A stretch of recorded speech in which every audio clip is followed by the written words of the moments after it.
In my life, I've faced many struggles and moments of loss, but I never imagined that betrayal could hurt so much. It stings when years of hard work and love are completely disregarded. But my story isn't just about betrayal. It's a story about defending honor and values. It all started with one word from my wife, Ella. Before I dive into the details of what happened between her, me, and the man involved, don't forget to like my video and subscribe to my channel. My name is Caleb.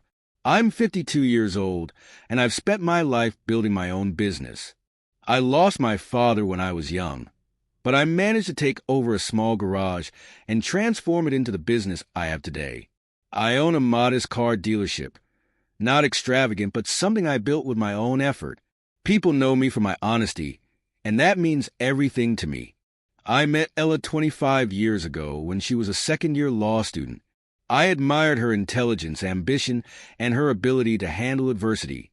We quickly fell in love and got married. Our life wasn't perfect, but it was stable. I worked hard to help her finish law school and raise our children, Jake and Ryan. I took on the roles of both father and mother while she built a successful career. I focused on growing my career and keeping my family happy. But then, last year, everything changed.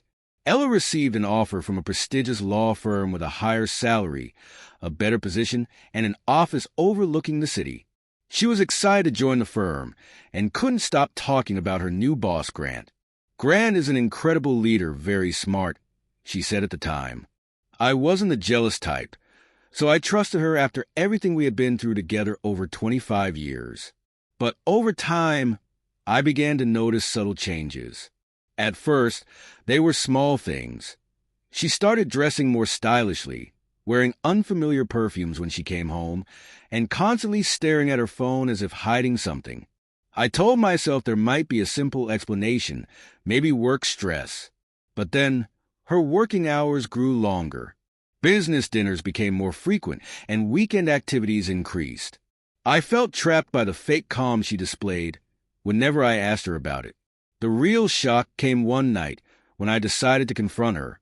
After hours of waiting, she finally came home. I couldn't hold back any longer. "Ella, something's wrong, isn't it?" I asked. My voice was calm, but inside, I was a storm. At first, she tried to deny it, but I kept pressing her. Eventually, she admitted it. "Yes," she said. "I've been having an affair with Grant." In that moment, my world fell apart. 25 years of marriage, raising 2 children, and all the sacrifices I had made vanished in an instant. But what hurt the most was the lack of remorse on her face. "You're wrong if you think this is the end," I told her. The real story was only just beginning. After Ella's confession, my life shattered, but silence wasn't my way. For days, her words echoed in my mind. I've been having an affair with Grant. The life I had built, the marriage based on loyalty and hard work, was destroyed by one man's arrogance and Ella's betrayal. But I wasn't going to let it end there. If Grant thought he was a real man, he needed to understand how wrong he was. I wanted to see his face the next morning when I drove to work. As I arrived at the dealership, a plan started forming in my mind. Her words kept repeating, "Grant is a leader." To me, leadership meant sacrifice, honor, and integrity. Grant's leadership, on the other hand, was about stealing and destroying. If he wanted to test his leadership, I'd gladly take him on. Around noon, Grant suddenly appeared at my dealership, wearing an expensive suit and a smug smile. Without hesitation, he walked into my office, took a seat across from me, crossed his legs, and acted superior. "Caleb," he began in a condescending tone, "I think it's time we handle this like men. Real men." His words sent a chill through me, but I stayed calm. "We've established an understanding," he continued. "Your life with Ella is over. I can give her the life she deserves, and you—" He paused and looked at me with disdain. "You're just a lowly car salesman." He placed a thick envelope on my desk. "These are divorce papers and a restraining order. Ella has already signed them. If you sign too, everything will be settled amicably. Otherwise, His voice lowered. I have a team of 20 lawyers ready to destroy you. Your career, your home, everything you care about. At that moment, anger erupted inside me like a volcano. I stood up, grabbed the edge of the table, and leaned toward him. You said you wanted to be a real man, didn't you? I said, my voice calm but full of menace. Let me show you what a real man looks like. Before he could respond, my fist crashed into his face. I heard the crunch of his nose breaking, and he collapsed to the ground. Shock and pain were written all over his face. Listen carefully to what I have to say, I said, standing over him as blood dripped from his face. This is my story, my life. You and Ella destroyed my marriage, but you won't destroy me. If you ever try to threaten me again, it will be the biggest mistake of your life.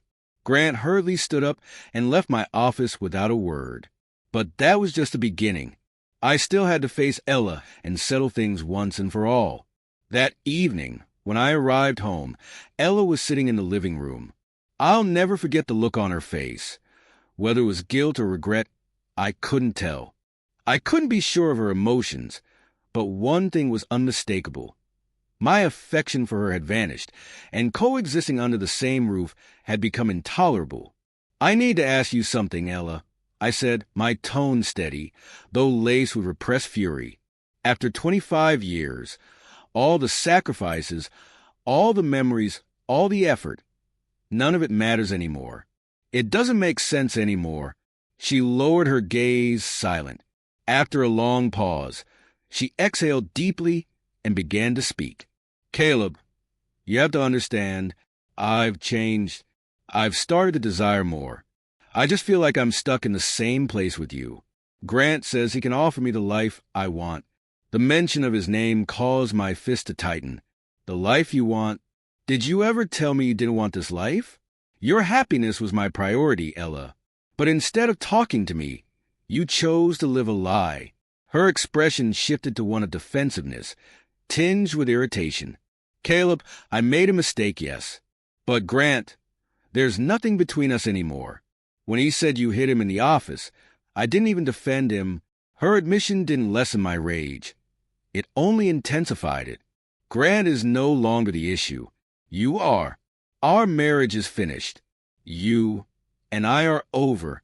My words struck her deeply, and tears gathered in her eyes. But they didn't stir me. I had wiped away her tears for years, and now her regret was meaningless to me. Caleb, don't do this to me. I love you, she said, her voice quivering, but the sentiment felt empty. If you loved me, Ella, I said firmly, you wouldn't have done this to me.